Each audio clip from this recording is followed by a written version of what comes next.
Welcome back to China Price Watch. Today is all about the group buying industry in China.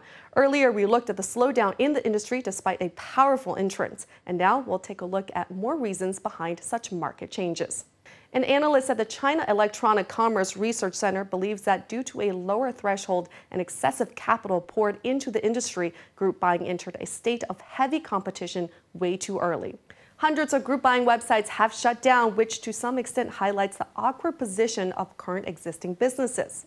In August of 2011, sales of the national online group buying market reached $200 million. Groupon, the original player in the group buying industry, was successful at first because they always kept their gross profit margin at about 40%, while Chinese group buying sites aimed for gross profit margins at about 10%. And by 2011, some of them even dropped to 5%. Chairman and CEO of Renren.com, Chen Yizhou, explained that if the profit margin is lower than 20%, businesses are losing money. China Electronic Commerce Research Center released a report which shows that in 2011, the top 10 group buying websites accounted for 91.4% market share. Lashow.com comprised of 20.6% of the market in 2011, ranking at first. Meituan.com, Nuomi.com, and Manzuo.com accounted for over half the market, ranking at second, third, and fourth respectively. But as of this year, none of these websites are performing as well. According to an analysis from Guangzhou Daily, there are three main challenges in the industry.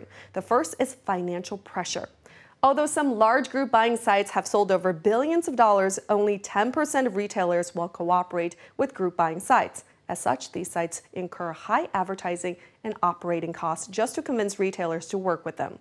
The second challenge is consumer preferences. Consumers are becoming much more sophisticated these days, so they're not going to buy just on price point alone.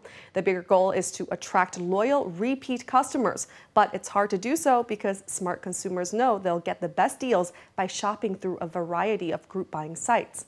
The third industry challenge is the lack of awareness and education. The industry is still relatively new in China, and there are still many consumers as well as retailers unaware of group buying. In the end, the main obstacle faced by every group buying business is rapid speed of development, met with overly intense competition. There are thousands of group buying sites competing for limited market resources.